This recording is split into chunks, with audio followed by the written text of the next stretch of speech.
name's Paul, 29 years old. I'm a science teacher at middle school. My wife Sonia and I rented an apartment, and we were going to buy a house when a child was born. For the first year of our marriage, we were doing well like any other couple. How could I see that a test was awaiting for me after that? Sonia's parents were divorced when she was little. Her father had an affair and left home. 5 years later, her mother remarried, and she got an older brother, so they became a family of 4. Since her parents' divorce, Sonia's dream has been to get married, have a child, and a happy family. While my family was all getting along, Mom's a pediatrician, Dad's a lab researcher. My sister Paige started grad school in science and, well, we're all science majors. I may not understand Sonia's feelings completely, whose parents were divorced, since we grew up in different environments. But we shared the same vision of having a happy family, and I was determined to make her happy. But Sonia didn't get pregnant for a long time. My parents said they waited for 5 years to welcome their first child, that's me. Then they wanted a second child soon, but Paige was born 5 more years later. They were going to wait naturally and not go for fertility treatment. They may not be the type who gets pregnant easily. Sonia knows that too, and at some point, she started to blame my family's trait on our not getting pregnant. And our relationship became strained. Hi, I'm home. As soon as I got home, Sonia stood up from the sofa with her purse in hand. At that time, she would go out the minute I came home every day. You going out again? None of your business. I'm sick of looking at your face. And she left. I couldn't confront her by saying, "Where are you going every night?" Because I thought it was my fault, or my family's trait may have caused the infertility. To make up for it, I helped out around the house. I never heard thank you from her, though. But I actually knew where she went. Sonia's sister-in-law, Laura, texted me. Sonia's here every day. Please don't worry about her. Laura worked full-time, and her husband, Chase, stayed home. Sonia didn't want to see my face and would go to Laura's house. But it wasn't that she gave up the child completely, and we slept in the same room. So I did my part by trying out every method to make it easier to get pregnant that Sonia showed me before. All were in vain, though. The reason why I chose to wait naturally was because I was reluctant to take the test for male infertility when I heard about the procedure for it. But it wasn't the time to complain anymore. When we were falling apart, I decided to take the test and get the treatment if necessary. And one day, I came home. Paul, listen! I'm pregnant! What? You're kidding! No, it's true! I could text you to let you know, but I wanted to tell you in person. All right! I felt exhilarated. From that day on, I worked even harder for my child and Sonia. I continued to help out around the house so she could rest. And she gave birth to a healthy baby boy. We named him Axel. He was a long-awaited precious baby for both of us. I would do anything for Axel and Sonia. Before Sonia left the hospital, my parents and Paige came to visit us. Mom! Dad! Paige! Thanks for coming to see my son. He looks very healthy. You got a pediatrician guarantee, Paul. He looks like Sonia. Hi, baby Axel. I'm your grandpa. He gave a big smile to my son in Sonia's arms. I envisioned a scene like this for a long time. There were ups and downs, but I'm so happy now. But one weekend night, I got a call from my mother-in-law. It was around 10 months after Axel was born.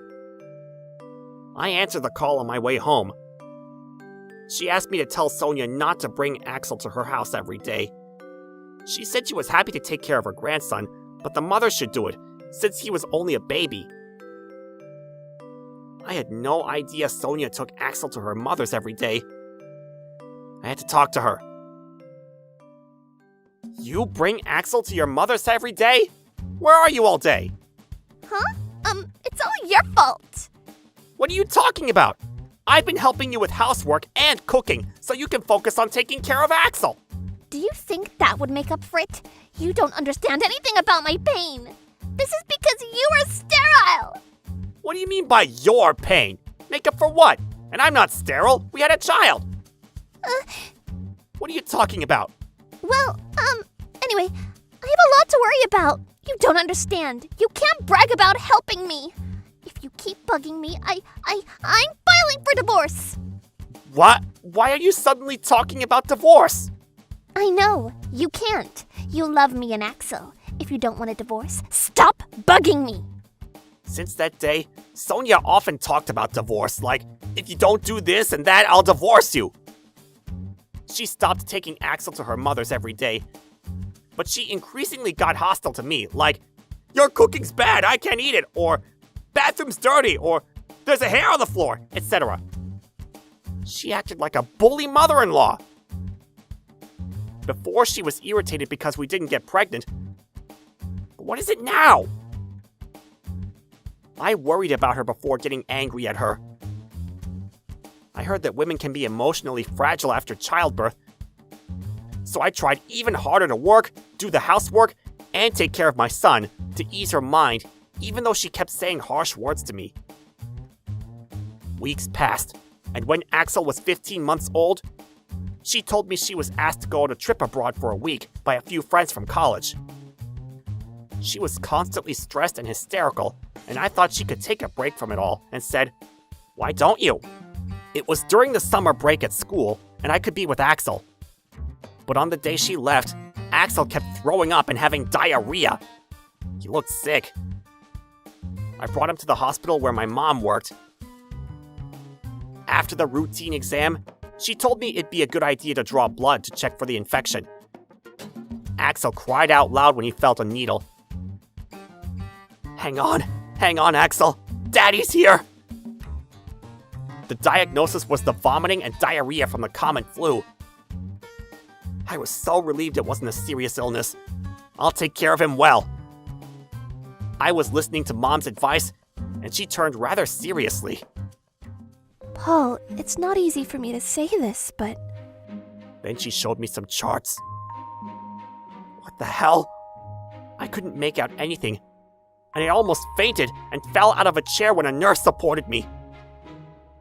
I couldn't accept this shocking fact at first, but I came home and recollected the memories from the past several months, calmly and objectively.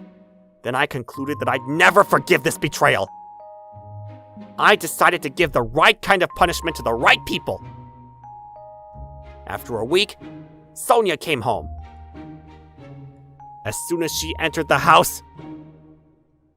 Paul, there are piles of dust in the entrance hall. I came home refreshed in this... oh, hello everybody. I didn't know you would all be here. She was surprised to see all my family gathered in the living room.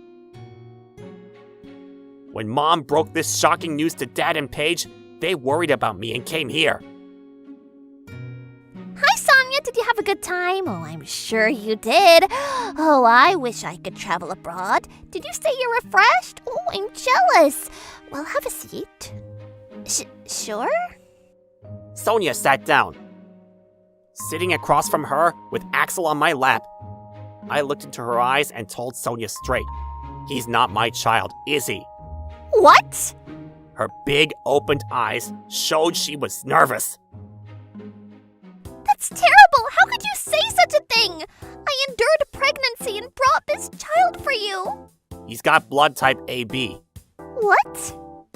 I'm type O, and you're type A. There's no way we can have a child of type AB. Yup, when we went to the hospital the other day, Mom took a blood sample from Axel, and his blood type was revealed. We can't have a child of blood type AB biologically. When Axel got sick last week, I took the blood sample and this was found out.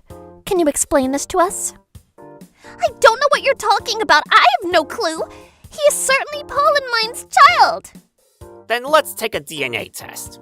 Why do we have to go that far? So you don't trust me. If you say more, I'll divorce. Sure. What? I mean, I was joking. Joking? You don't joke about divorce. Well, let's order a DNA test. In the lab where I work, you can order the test. I'll arrange it tomorrow. Sonia, if you insist Axel is surely Paul's and yours, you have nothing to worry about, and it'll clear up the suspicion. That moment, the intercom rang, and Paige opened the door.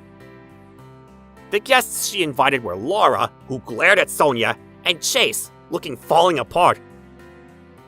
Before anything, Chase apologized to me, crying out loud, "I'm so sorry!" Yep, Axel was Chase and Sonia's child. I couldn't believe it at first, even though they were not biological siblings, but still, they were family. Chase's blood type was B, and I asked Laura to check if Chase was having an affair, just to clear his name. And Laura found an intimate video of Chase and Sonia in his computer trash bin. Woman's intuition, maybe? Laura had doubts about Chase's infidelity for a while. Of course, she never imagined that it was with her stepsister. What's more, the two had a relationship even before Sonia and me, and Chase and Laura got married. And even before, they were having a romantic relationship once in a few months. Chase confessed all of this. They were using the protection before, but when Sonia and I didn't get pregnant for a while, they thought of making a child and raising it as Sonia's and mine. Right after Axel was born, leaving him at her mother's, they moved on to having a second child. It was sickening. I'll demand compensation from both of you. I'm filing for divorce. And I thrust the paperwork to Sonia, and Laura did the same to Chase. Stop it! It's all your fault! It was because you were sterile! Besides, Chase and I are not working and have no money. Sonia, Paul isn't sterile. What? I had a physician of my business associates check on Paul right after Axel's blood type was revealed. Huh? But we tried for a long time. Yeah, the doctor asked me if my wife pressures me too much to impregnate her, and it was exactly that. Then what's the point of my decision of... I hated to keep lying to you and I took it out on you. It was hard for me. Do you do anything if it's hard for you? You betrayed me in such a disgusting way. You have no right to say it was hard. You caused all of this. At that moment, the intercom rang again. It was my parents-in-law. They apologized to me and Laura and promised us the two would get enough punishment. And they grabbed the collars of each of them and dragged them out the house as they cried. A little later, the divorce of Sonia and me and Chase and Laura were finalized. Laura and I were compensated well.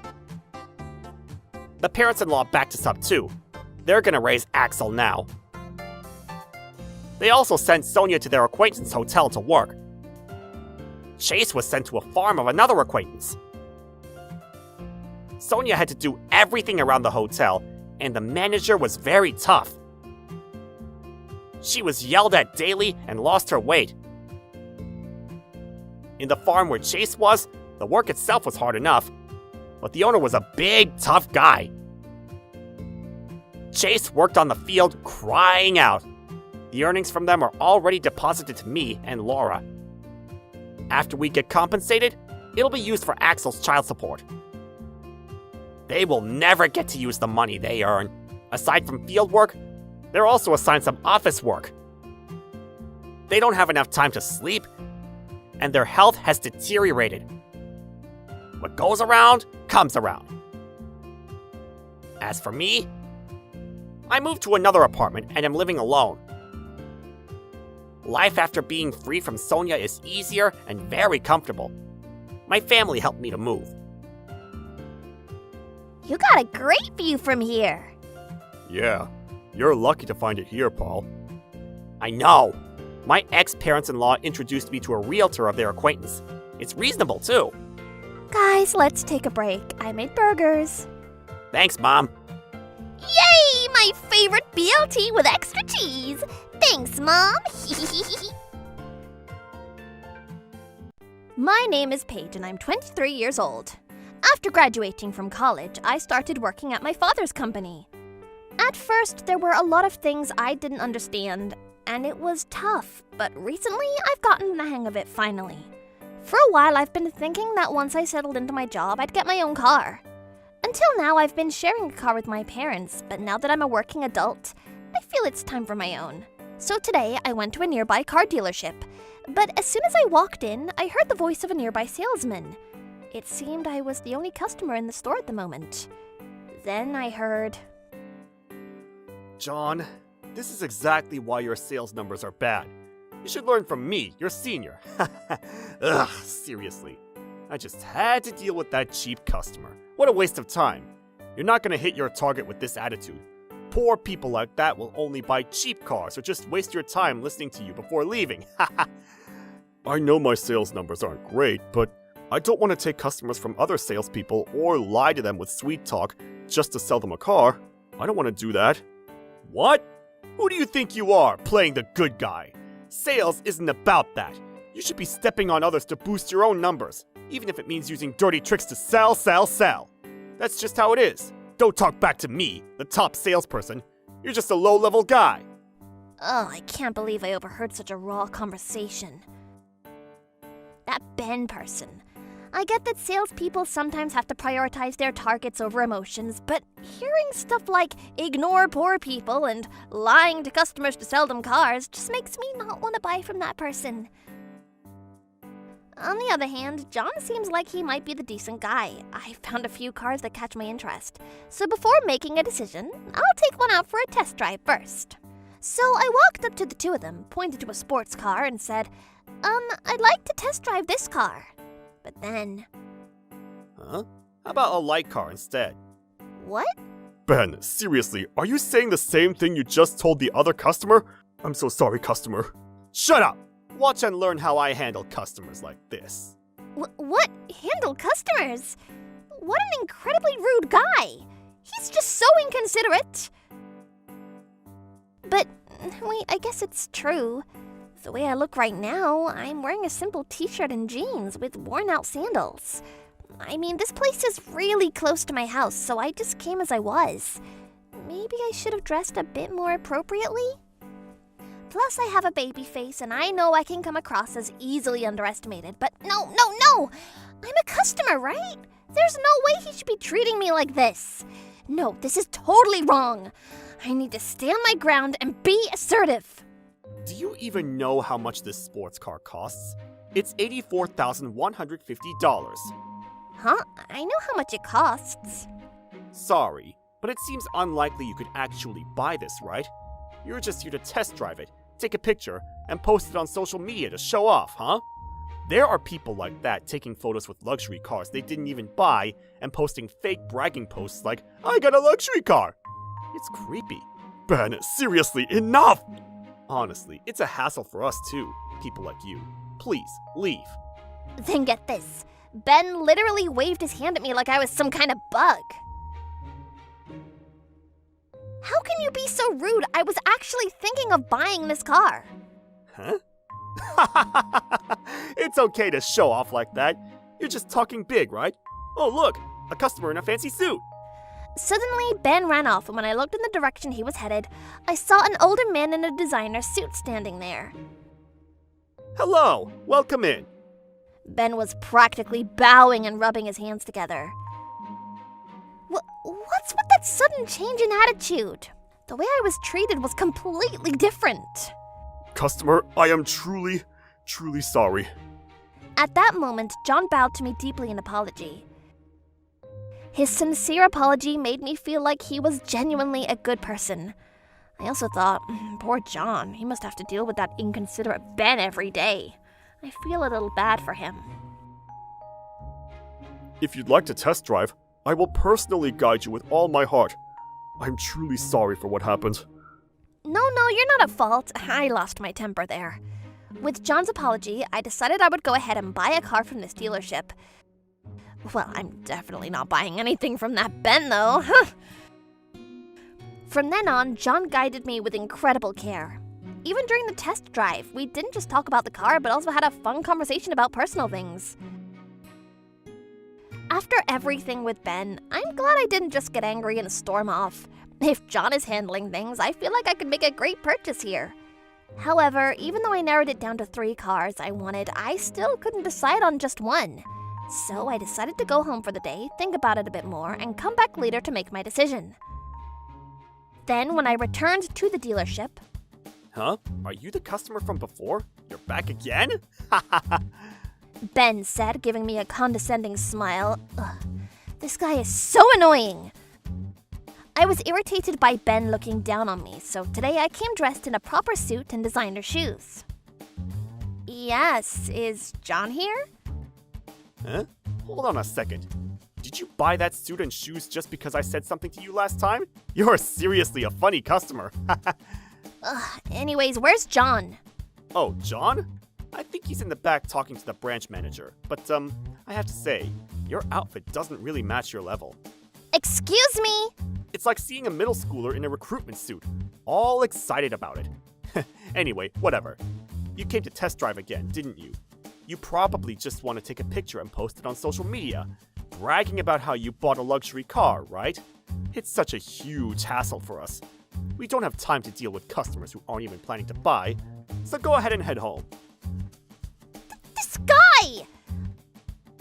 Last time John was so sincere and I didn't want to make a scene and cause trouble for the dealership, so I quietly left. But this time, I'm gonna teach him a lesson. He needs to understand how rude he's been and what kind of consequences he'll face if he keeps acting like this. You've been so rude to me and I'm not gonna let this slide. You won't like what happens next. Huh? What are you going to do? What can you possibly do? Anyway, I'm busy. If you're not buying, just leave already. Wait, Ben, you again? At that moment, John and the branch manager appeared from the back. It seemed like our argument could be heard from all the way at the back of the store. Ah, branch manager. This customer's being a nuisance, insisting on a test drive of our luxury cars with no intention to buy. Just a troublesome customer, really. Ben was still saying things like that as usual. The branch manager rushed up to Ben, his face bright red with anger. He shouted at Ben, "You don't know who this person is?" with veins popping in his forehead. Huh? What? Ben, this is Paige. She's the daughter of President Peter, the head of one of our partner companies. What? No way! At that moment, Ben screamed in shock. Meanwhile, the branch manager and John were both bowing deeply to me. That's right. My father is the president of one of this dealership's partner companies. Both my father and I work with the branch manager regularly, which is why I decided to buy my car from this dealership. This guy, he's probably really disliked by everyone who works at this store.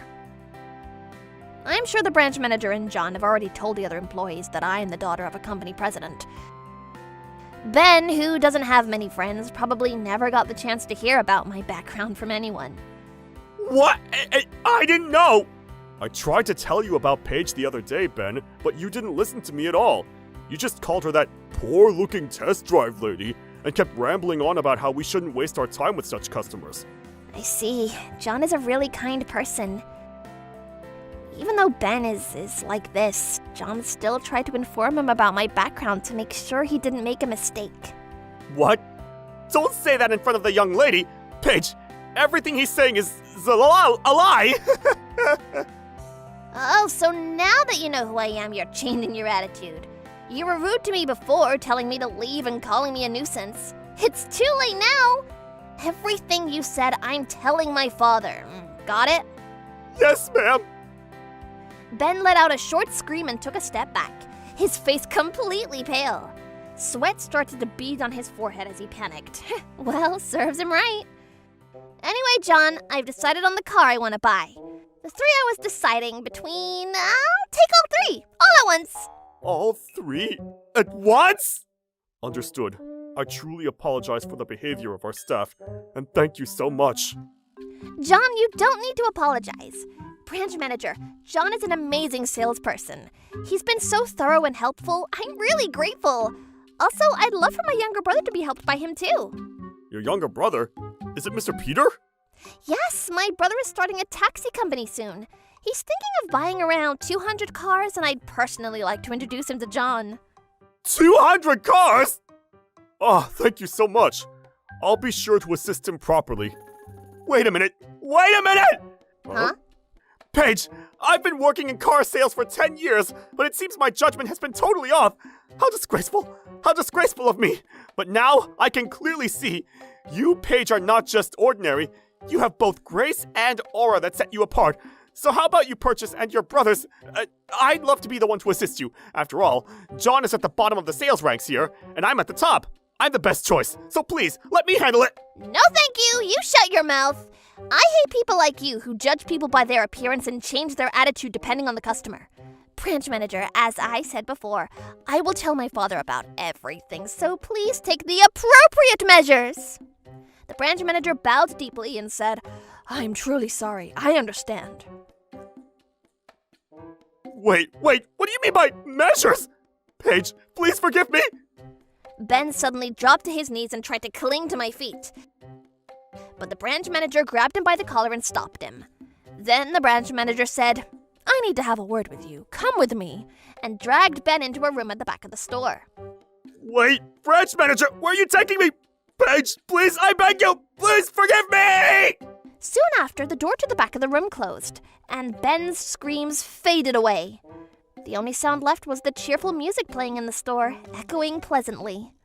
Afterward, Ben was reprimanded by the company and was forced to resign. It turned out that his intense drive to close the deal at any cost was due to significant debt that he had, and he was trying to rack up as many incentives as possible to pay it off.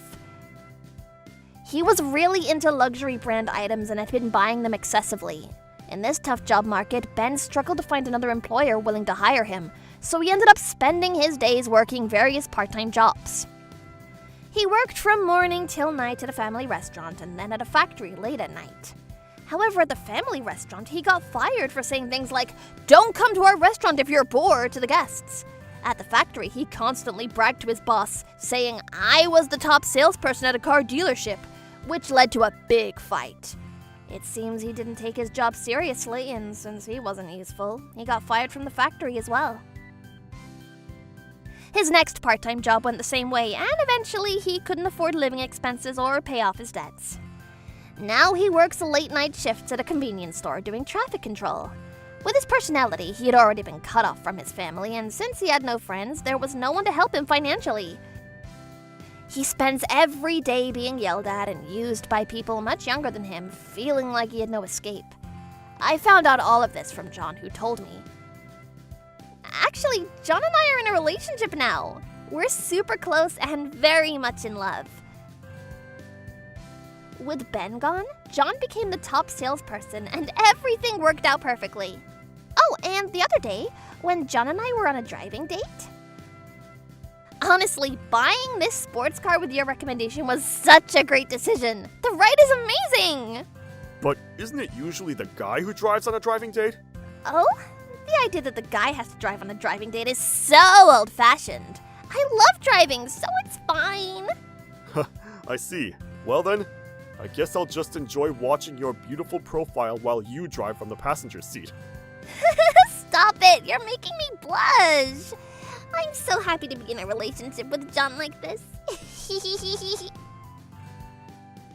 I'm Julian, 26 years old. My family owns a pastry shop. My dad's an owner/pastry chef, and I'm following in his footsteps. I've been trained to be a chef while working in his shop. We have a wide variety of customers coming to buy cakes, and seeing how happy they are when they see our cakes makes me smile and motivates me to do a better job. Many are regulars, but the most distinctive are this mother and daughter. The mother has afro-like hair, and the daughter has a bob cut. I overheard their conversation the other day, which was intriguing. Then Grace, who sits next to me, was trash-talking to a boy behind her. Oh, that one. She's always bugging you or picking up a fight, right? Yeah, that's the one. And, did you teach her a lesson? Yes, I said it clearly. When you look down on someone, that's because you are not confident with yourself. You look for flaws in other people because you can't find a good thing about yourself. Good for you. What did she say? She said that. Oh, Then the boy took my hand and thanked me, crying, so I said I just told her the truth. And what did the boy say? Thank. He said that. Every day is fulfilling. I'm not married yet, but I'm devoted to improving my skills. One day, I was going down in the elevator, and when I got to the ground floor, I realized I left something in my apartment on the 5th floor. Oh, gotta go up again. The door opened, and there was a woman. She's a resident here, and her name is, Cassie, I think. She didn't come in. Probably because she was waiting for me to come out first. So I said, I forgot something and I'm going up. Please, step in. Then she looked at me with hateful eyes. What a drag. Huh? She said that surely. It wasn't loud, but she said to me, not to herself. She stared at me coldly, almost saying, "Get off so I can come in!" I was a bit annoyed, but said again, you can step in if you like.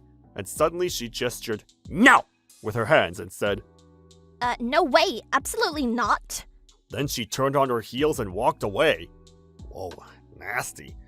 But maybe she's uncomfortable to be in an elevator with a man. So I went up by myself. I've been living here for 2 years and never saw anybody like that. Whatever the reason, that wasn't nice. A few days later, I was waiting for an elevator to take out the trash. It was just descending from the 7th floor. Good timing. Then the door opened before me, and there was Cassie inside. Oh no, her again! But I didn't show it at all and just said, "Good morning," nicely. But she kept pressing the open button. She just stood there with her finger on the button. I glanced at her, and she said something impossible. Get off. Huh? I said get off! Why? Oh, I got it. I realized I was taking the trash out, and she didn't want to be here with somebody with a trash bag, I guess. Is she worried about the smell getting on her hair and clothes? It's okay. It's only wrapping paper inside the bag. There's nothing in it to smell. Then she looked disgusted and said, I don't like to be in here with a stranger. "Excuse me?" I don't want to be in here with a stranger.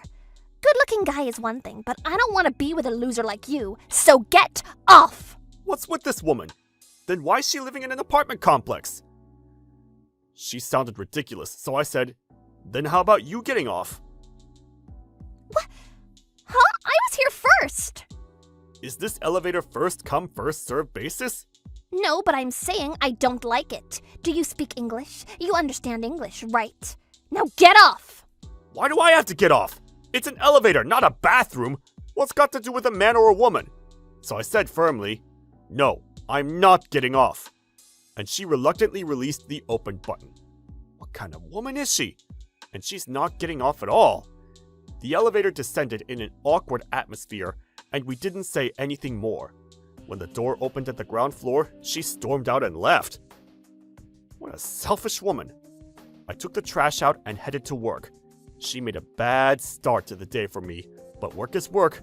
I wouldn't let anything affect my work, so I took on it like any other day. The following day, an unwelcome person came into the shop. The regular customers of the mother and daughter were here and were having a small talk when she came in. "Hi, how are..." I was going to greet a customer with a smile, but the words were cut off. It was that selfish woman. How did she know where I work? She came up to me. You're living in the same apartment building as mine, right? Yeah, we met the other day. I checked inside your trash bag. Eh? I saw an address with the wrapping paper and found you here. She grinned. So she found me. You bothered me the other day, didn't you? Excuse me? Have you ever heard of ladies first? I said I didn't like it, but you forced me to stay with you. What? I didn't do... Now you can do me a service. Excuse me? You bothered me, so you can do me a service as an apology. What? You're not making any sense, lady. I'm saying I can forgive you if you could wrap a few things around here. Besides, we're neighbors who live in the same building. Come on. You're being unreasonable. My friend told me good things about this place. Let's see. 7 to 8 slices of cake would be great. Then I can leave. Huh? You're not making any sense. Why do I have to buy you that? Shut up and do as I say! Are you embarrassing me? I'll write a bad review. And I know many faces around here. What? I saw my dad look worried in the back, and the regular mother and daughter looked unpleasant. I've been patient with her, But not anymore. I was going to teach her a thing or two when the bob cut girl opened her mouth first. Mom, I wonder if this woman doesn't know how to buy cakes. Paige, what are you gonna do? Can I go first? Then you go next. Sure, go for it. Okay, I'm not using the brake pedal since she's an adult. I wouldn't either. Okay, here I go. Cassie and I didn't know what was going to happen. Then the girl talked to this selfish woman. I'm 8. How about you? Huh? I'm 27, but why? What do you want? Well, you're an adult with common sense. What do you mean? I always deal with kids, so I can talk to an adult today. Huh? What are you talking about? You said ladies first, but do you know what it really means? Of course I know. Hey, you're just a kid. Who do you think you're talking to? Men should always give way to women. Sorry, incorrect. Ladies first came from European upper-class ladies' etiquette. Over time, the meaning has been changing, but it's not for a middle-aged woman with no manners. Middle-aged? You expect men to do everything in your favor. That's simply selfish, not ladies first. Grr. You also said service, but do you know what that means? Huh? Of course. The store has to please customers and give out various things. Incorrect again. What? It means if something is tangible, not to waste after buying or selling, so that nothing is left over and is consumed at the same time as it is produced. If it is an intangible product, the customer should be able to see and try it before they buy it. But many people, especially middle-aged women like yourself, misunderstand it to mean offering goods, freebies, discounts, and prizes. Greeting and overbearing attitude. I'm ashamed of myself for just being the same species as you. I almost burst out laughing because Cassie was as red as a volcano about to erupt, and the girl was laughing at her as she spoke nothing like 8 years old. That girl is something. Then it was her mother's turn. Hey, lady, you said you checked his trash bag. What about it? Snooping in others' trash is an invasion of privacy. Do you think once the trash leaves the owner's hand, it's just garbage that doesn't belong to anyone? What? It's not? The trash placed at the publicly designated areas belongs to its owner and they have rights and authority to it until it is properly disposed of. So he can sue you if he chooses to. Really? You're kidding! You also threatened him to lower the reputation of the shop. That wasn't a threat, it's just a... That would be considered discreditation or obstruction of business and could be charged with intimidation. 3 or 5, maybe $8,000 depending on how they handle it. Well, what are you gonna do with this woman? She said that to me and winked at me. The mother of the smart girl was even smarter, so I said this and grinned. Well, what do I do? And Cassie turned blue. She screamed nonverbal words with a squealing voice and ran away. On her way out, she tripped on her heels and fell hard, and one of her heels broke. The way she fled with it was quite funny. I thanked the mother and daughter. Thank you so much. You really helped me. It felt like, yay! No problem. You helped us with the sweets. Do we really? Yeah, I didn't like fruits before. I could barely eat them. Oh. But once I ate your fruitcake often, I overcame my dislike of fruits. Now I can not only eat strawberries, pineapple, grapes, and oranges, but I also love them. I owe it all to your fruitcake. I felt like crying, and so was my dad in the back. Then her mother said, I'm at the law office at the corner. Come see me if that woman comes back. I can knock her out easily. You mean the Pug and Pug law firm? That's right. I'm the CEO, so no worries. But I can never afford it. Don't worry about it. You can pay with your sweets. Your sweets are one of a kind. If you're in any trouble. Thank you. I appreciate it. Since then, I never saw Cassie again. The landlord said soon after that she had trouble with other tenants and moved out. She was harassing others and was sued by them for damages and compensation. She was buried in debt, but she started the troubles. That personality and lack of common sense were a sad combination. Anyway, the case is closed. My peaceful days were back and I focused on honing my skills. Oh, your customers! Hi, please come in. Hi, I brought my family today. Thank you. These are my grandpa and grandma. Hi, welcome to our shop. How are you today? They want to use your cakes for the hotel they're opening soon. Wow, that's great. To start, can they order about 2,000 cakes a month? 2,000? Seriously? And she's not here today, but my sister said your shop will be featured on TV 3 years and 2 months later. Oh, what does it... At that time, there will be a fan club for my brother who's on the TV program, and you might want to come up with a healthy cake made from rice flour and soy milk by then. That sounds good. I also have a brother who's in Fiji now. Yes? He's involved in the development of Tower Gate Zoo and Park, and he would like your shop in the food court there. What are you talking about? He wants to open a Fiji branch of this shop, and will send a marketing sales rep if that's okay with you. I don't really know what you mean. And this is my dad. Oh, hello! Nice to meet you. Your wife and daughter saved me the other day. He would like to have a nice drink with you and your father sometime. That sounds good. We'd like that. I have a feeling we're getting busier. The future looks bright. I'm Andrew, 45 years old. I work for traffic control services. My wife Edna's 5 years younger, and my daughter Marie is in 8th grade. I'm busy every day, but I help them with housework and childcare as much as possible. But lately, I've been left out a lot. I come home tired but can't find the space to rest and relax. Sometimes, I can't wait to come back to work. Still, I've been trying to get involved with their lives and be closer with them. Hi, I'm home. Got some boba tea for you. Completely ignored, which was free flow. I got used to this treatment though. Do you want to go to some nice restaurant to celebrate Marie's graduation? I found out that Marie got into the high school she hoped for, because I saw that they were excited about it. They didn't tell me that directly, and they didn't respond when I said, congratulations. But this is something we should celebrate as a family. Do you want barbecue, Italian, sushi, or Mexican? Okay, sushi it is. Huh? Or Italian? Then, No, I mean, why do we have to celebrate with you? but we're family. Huh? You're a money delivery person or an ATM, with withdrawal limits and low balance. That's harsh. I knew she saw me as an ATM, but no need to spell it out. Besides, my income is a little higher than average. We rent a house, and my monthly allowance is $300. We should be able to make ends meet easily. Oh, I wish I had a daddy in a sharp suit. My friend's dad always looks so sharp, but look what I got. I don't wear a suit for my work, but I've been working hard for my family. And just so you know, boba is outdated. Old men are embarrassing. What? There was a long line. And we already celebrated with 3 of us. What do you mean, 3 of us? I mean with my mom. You're just an ATM. Don't pry so much.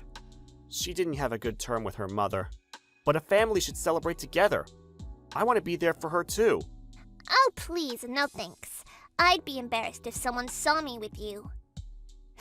Don't you try to play family, a fat, useless man. How come she's so cold? I know I'm not slim, but... I can just smell it when you come home every day. You stink! Will you just go to your room already? This space belongs to us. Please don't leave your bedroom. But this is my house too! It's our house too! Raise your hands if you want this man in his bedroom only! Yes! It was decided by majority vote. Goodbye. No. So I went to my bedroom and filled my stomach with the boba tea I bought for them. I took a bath after they went to bed. I also had to do my laundry separate from theirs. How on earth have I got here? What have I done to them? My wife and daughter were like best friends at school. They traveled together and went on live tour together. They did more things on their own and became colder and colder to me. I'm most comfortable at work. Hi, Andrew. How's it going? You'll finally have a few days off. She's Paige, the CEO. She looks young, but is quite a go-getter. Hi, Paige. How are you? Oh, you'll have a few days off tomorrow, but you don't look so excited. No. That's not it. Did my face show that I don't want to leave here? You look tired. You can leave the rest to me and go home. Oh, no, I don't want that. I don't want to go home. What? Oh, no, I said it out loud. I mean, it's not that. You seem to have some trouble. Well, Trouble at home. but how'd you know? That's because I'm Paige. You can tell me about anything. But I wasn't sure if I could talk about the family problem to the company's CEO. That's unprofessional. Besides, what would change if I told her? Did you just think there's no use telling me? No. How did she know what I thought? That's because I'm Paige! Oh no, she can hear my mind! I always thought she was something else, but with this level? Well, actually. And I told her about my situation. I didn't think I could hide things from her anymore. Something is fishy. Do I really smell? It's not you. Okay, let me handle this. Handle? Oh, but I'll need your help. Just one thing. Won't I get caught for doing that? No, don't worry about it. Only you and the proof can protect yourself. She looks like she's enjoying this somehow. It was a bit of a stretch, but I agreed. A few days later, I heard my wife and daughter talking. It was about the graduation ceremony. Edna was talking about what to wear and how to do her hair. Marie's gonna be a high school student soon. Graduation was on Thursday, right?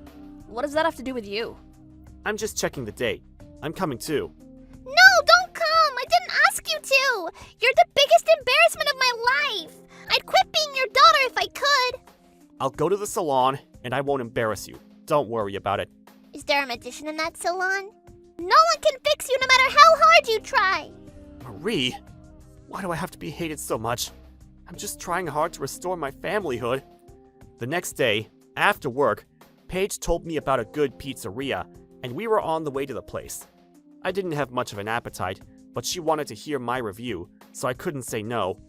But when we were walking down the streets, I saw Edna and Marie and a strange man sitting at the table by the window in a restaurant. They looked as if they were a family. What's going on? I could have stormed in, but I wasn't that brave. They would probably make hysterical excuses. But I understood why I was left out. I don't care who the man is. When I looked at Edna and Marie smiling at the man, I came to my senses and knew they were no longer my family. The next day, Paige told me a shocking thing, and I made a decision. It was graduation day, and I took a day off in advance, but I didn't go, and instead, I'm talking to Paige now. It's party time, Andrew! Then she did something on her phone. It showed a video of the living room of my house. After a while, they came home. Mom, where is he? I hope he won't be back. That old useless ATM. They talk trash about me whether I'm there or not. Huh? What is this? Marie noticed the paper on the table. It was a graduation gift from me. The divorce application. What? They seemed surprised and frozen. What's this? Mom, there's a letter too. Huh? What does it mean by compensation? I haven't a clue. In the letter, I wrote, "I'm leaving my family as you wished. I have no intention of property division. Marie's compulsory education term has ended, so I'll provide no child support. You'll hear from my attorney later regarding compensation. Everything should be clear. I decided to resign from my family on the day of Marie's graduation day and took action." Mom, his stuff is gone. No kidding! What do we do? We can't make a living! What about my tuition? My allowance? Who's gonna do the cleaning, laundry, and dishes? Yep, I did them all. Oh, I got an idea. The two started making a call. The conversation was low, very low. I knew they were despicable people, but I didn't imagine this bad. We kept watching the video until they went out. We've got hard evidence. Now we need to get the camera back and discuss the details of the divorce. One more task. Let's go. When I told her about my family, she suggested that I put the camera in my home. I wasn't sure if it was legal, but she said if that's for collecting the evidence for divorce, it'd be waived many times. Now I got to see them upset by it and got the evidence. Edna kept calling me, but of course I ignored it. Then the next day, she stormed into the office. Andrew, how dare you ignore my calls? Excuse me, but this is a workplace.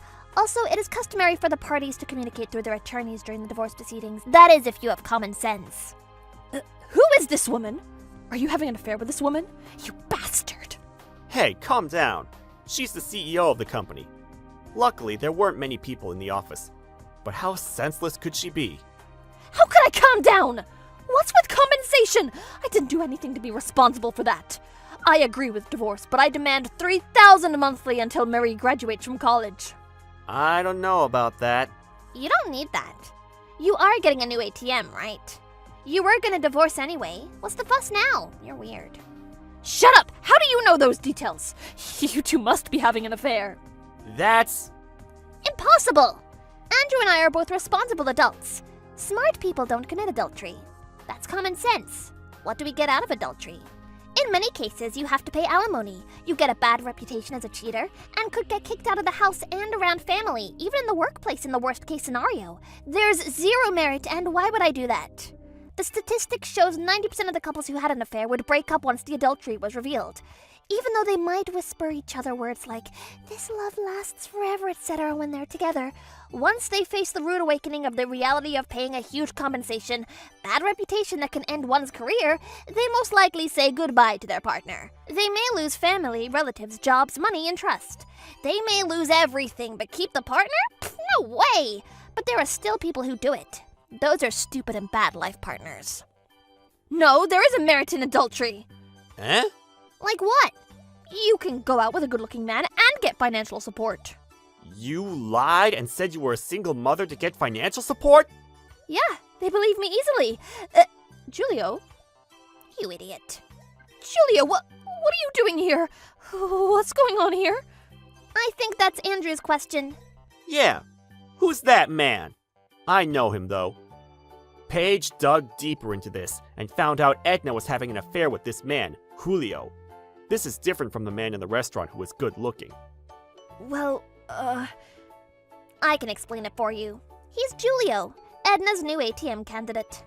Hey, shut your mouth! Julio, she doesn't know what she's talking about. I don't think of you as an ATM.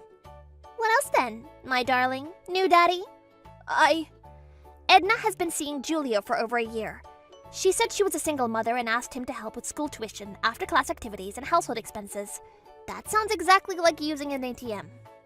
Edna, I worked hard for you and Marie so we can live together one day. You said you lost your husband and you were having a hard time making ends meet. You told me we could get married when your daughter gets well from her illness. I loaned you at least $50,000 for her medical treatment. Wow, that too? Well, that's... What's wrong with Marie? She eats and drinks whatever she likes and is busy with shopping and traveling like a princess. Cut it out! Shut your mouth! That's officially marriage fraud.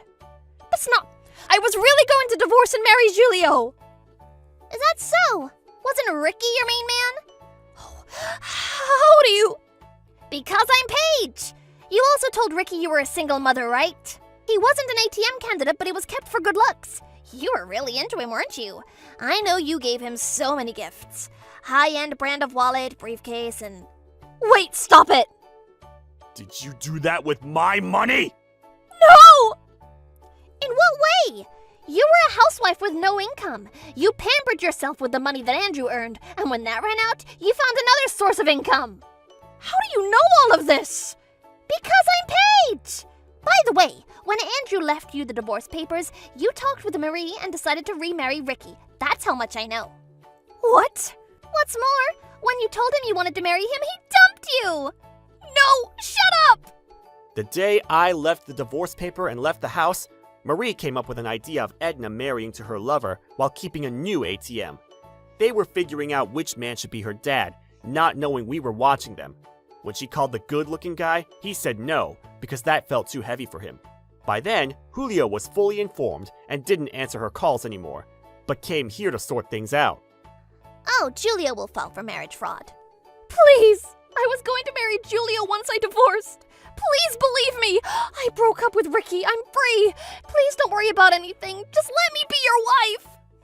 Nobody will. What? Who'd believe someone who uses her own daughter to commit marriage fraud? And Paige told me about the guy called Heath. You were going to use me and your husband as ATMs until you catch a good-looking husband. How do you know all this? That's because I'm... Cut it out! I hate you! I just wanted to live with my daughter happily.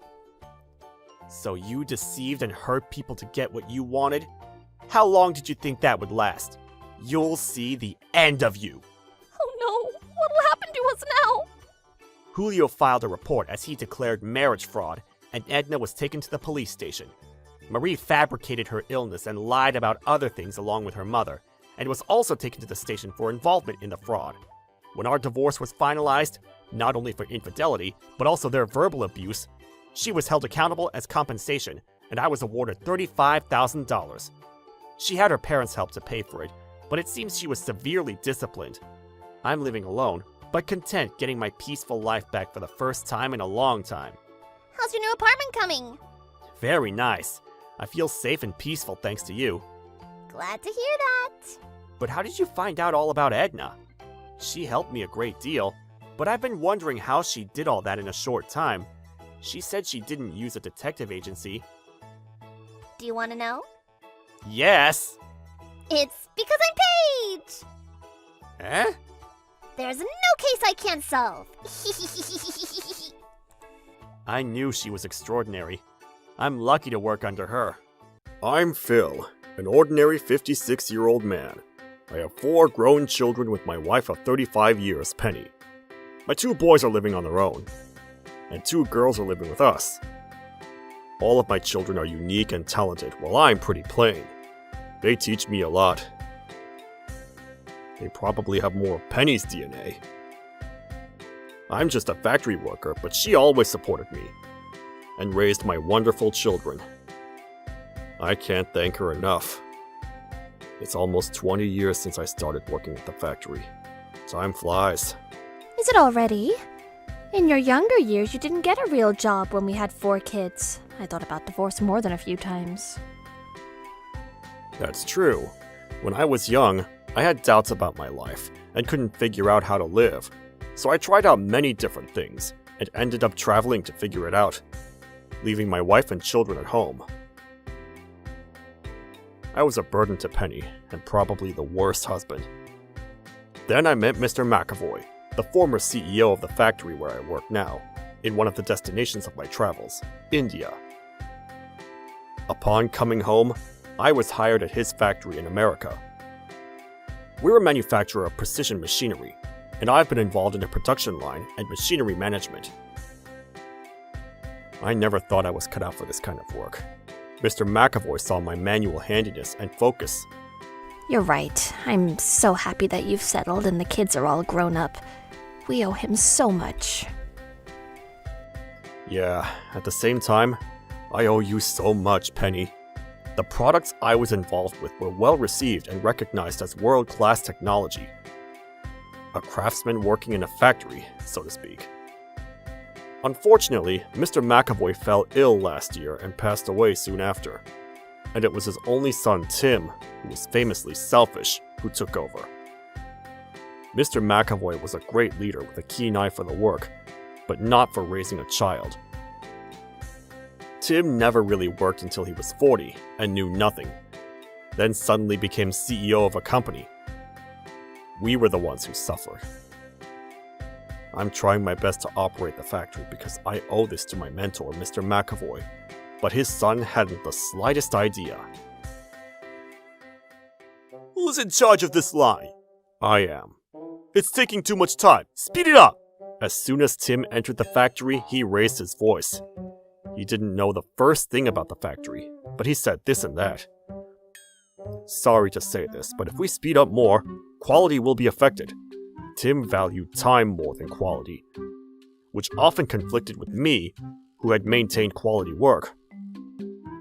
Also, he treated us badly. He may think that yelling around and being arrogant is the CEO's job. Hey you! Who do you think you're talking to? When I tell you to do it, just do it! Is this how you talk to a veteran worker of 20 years? But I can't just be quiet. I know that they will be a second-rate product if I listen to this man. It'll ruin the reputation of this company that we have built. I won't let that happen! Like I said, our current speed is the limit for maintaining our quality level. Or are you saying you don't care if our reputation got hurt by lowering the quality? How dare you talk to me like that? You're Phil, right? I'll remember your name, he said as he saw my name tag. Have it your way. I've been working in this factory for 20 years, and I know inside and outside of it. You can badmouth me, but I won't let you hurt the reputation of the factory. I guess I said too much. If it wasn't for my coworker Bob, I might have jumped on him. Hey, Phil, shut your mouth! I'm sorry for his behavior. I'll talk to him well. Bob and I have been working together for over 10 years. He would stop me like that when my brake pedal didn't work. He urged me to apologize to Tim, and I had to do so. Phil, apologize to him now! He whispered to me when I resisted. Just say the word! Think about your family! That made me realize that even if I got fired, my wife and grown-up kids wouldn't be living in the street. But I decided not to make Penny cry like I did before.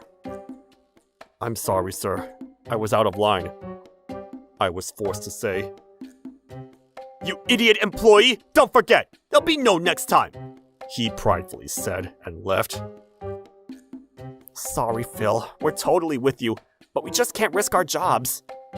No, I'm the one who needs to apologize. I shouldn't have said that. It's my fault if he got his eye on us. I'm sorry. But who's the idiot here? Mr. McAvoy built up the trust of the company, and now his son is ruining it. What can I do? I told my family about this. That's the most awful story I've ever heard. That pinhead CEO doesn't understand Dad's good intentions for the products at all. I can't stand someone like him. Paige has always had a strong sense of responsibility and hates crooked things. I'm sure she inherited her mother's genes the most. It's a shame. Mr. McAvoy was serious about his business and won the trust of the employees. Phoebe's 3 years older than Paige and going on 30 soon. They were just little girls, and now smart adults. What a joy to have watched it. But that's another story. Phoebe has a keen eye for observation, and often predicts the future. She saved the family from crisis many times before. And the one who got angry most by my story was... That child CEO! How dare he talk to my husband like that? Maybe it's my turn to... Hold on, honey! This is my problem. I'll manage it. Phew. Penny's usually nice, but when it comes to her family, she throws her common sense out the window. When Paige was stalked by some lowlife, she said she was going to turn him into mincemeat. And that was a scary episode. I never saw him again, but I wonder if he's still alive. Her destructive power makes me pee my pants sometimes. It's also her charm, though. I'm feeling better after you all listened to me. Thank you. I have this wonderful family. I don't really care about that small-timer. The beer will wipe out the bad thoughts. A few months later, the pressure from the CEO hadn't subsided. He demanded unreasonable things like to speed up and to increase the production rate every time he saw me. But I had pride and confidence in my products, and I never wanted to compromise to lower the quality. Instead, I had no other choice but to work overtime every night to meet the demand. But working overtime day after day challenged my and others' physical limits. Regardless, the CEO still complained to us. They said your department increased overtime hours. So I explained to him why. Yes, to meet the deadline, overwork was inevitable. And he said, "Are you stupid or what?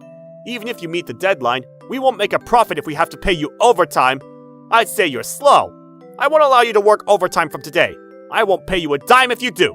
Oh no, he's serious.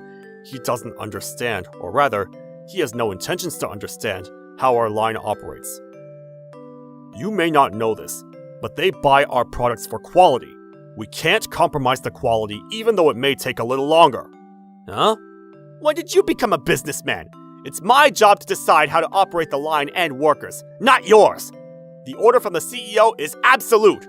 Don't worry too much about quality. Speed it up! Chop chop! Well, this is not a kitchen. If it can't be produced that fast, others would have done it already. He doesn't know we're called exceptional workers. Mr. McAvoy put us workers first.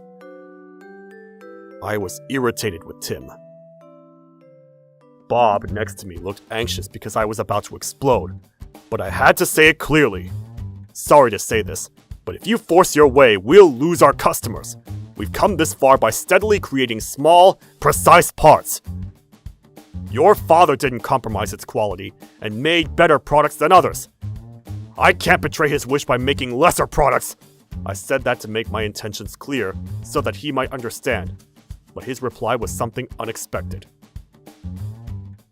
Huh? He's not here. I am.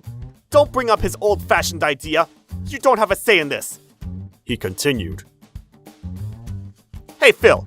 We don't actually need someone like you who's been here for years and years and years and is inflexible. You're fired. I may have said too much, but fired? I was at a loss, and he ignored me and left. Phil, are you okay? I thought you said it well, but fired? Bob seemed shocked as well. Oh no, I didn't think he would go that far. There was nothing more I could say. I just left and headed home. I was trying to figure out how to break the news to my family. How could I tell them I'm unemployed from tomorrow? It would disappoint Penny like the old days. I dragged my feet with a heavy heart to the living room. Dad, congratulations! Hi, honey. Good for you. Paige and Penny looked excited with all smiles. I didn't get it. Is it some kind of anniversary today? Or my birthday? Well, that was 3 months ago. Wedding anniversary? Not that either. What is it? Bob called me and said you got fired. I'm glad it happened. What? Why? What's she saying? Yeah, I was fired, but why? Then Phoebe filled me in. Because, Dad, that company is coming to an end. Hold on a minute. There she goes again. Her clairvoyance. She's seeing something now. Yes, I knew it. You can look forward to tomorrow. You'll do what you think is right, as usual. I see, or I don't. Then Penny and Paige explained it to me. Oh, then it was good for me to have been fired. Now I'll make that stupid CEO see his end. He needs to pay.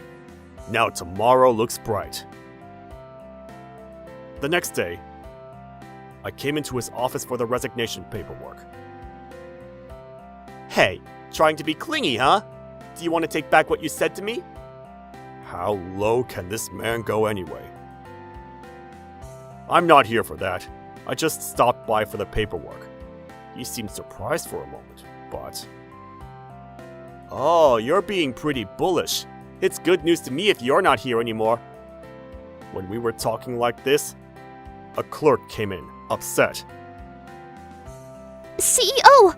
All the factory workers are saying they quit! Huh? What do you mean?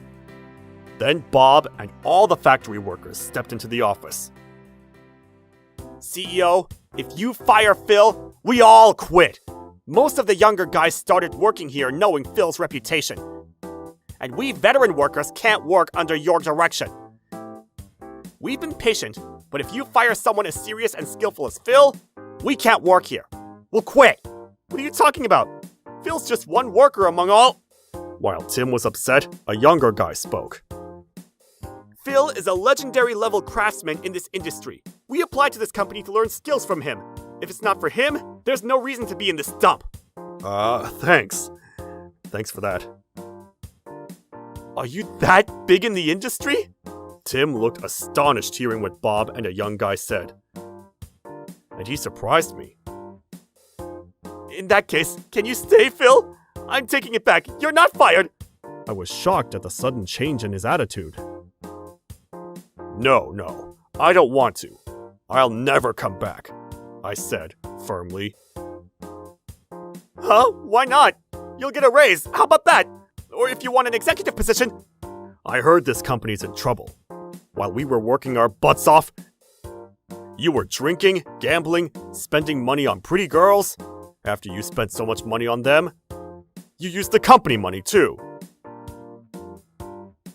How do you know? We all saw him turn white. My daughter Paige told me. She's in fact a private detective. My other daughter, Phoebe, who has clairvoyance, told me a few months ago that the company is doing something funny. Paige's investigation revealed this soon after. What's more, this idiot CEO was going to use B-grade parts in the product that we all had worked so hard to make. That's why we sent the product to another factory to finish it. He must have thought of making it cheap by cutting corners. They'll find out soon, and my reputation would plummet. That's why my family was happy with my leaving the company last night. They said it was good that I was to leave before my name was tarnished. Your cheap trick. We technical craftsmen kill our careers when our reputations go south. How are you going to compensate for that? Well, I thought just a few couldn't hurt. Are you kidding me? Others were also saying, "How dare you! I'll kill you!" Then yelled at the CEO and demanded a response. I'm sorry! Please forgive me!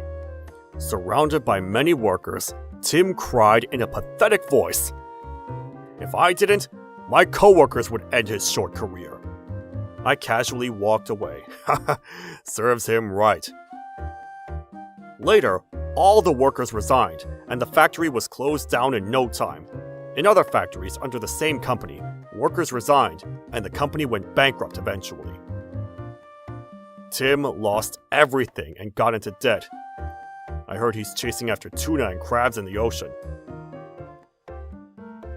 The factories were bought by a new owner and went back in business. None other than my wife, Penny. She started her business when I was roaming around and expanded it over the years. She's a well-known business person now. Once she bought out the factory, she called all the workers who resigned to invite them back. And we got back to work in the same condition before Tim came. The parts you made are stunningly beautiful. Look at the little trick for this hexagonal tapping screw. Not at all, but thanks. You have keen eyes to notice such a small part, Penny. That's a little too technical. Mom always loved everything Dad made. Mom, when you found out Tim was wrongdoing, were you planning to buy out the company? No, I don't usually invest in something when its future is unclear, but when I heard Bob and the other workers were going to resign after Phil, I couldn't help but be moved by their actions. I had to save those who were loyal to Phil. That's my girl. She's the best woman in the world. Of course, and you, my husband, are the best darling in the world. Well, you're certainly living the dream.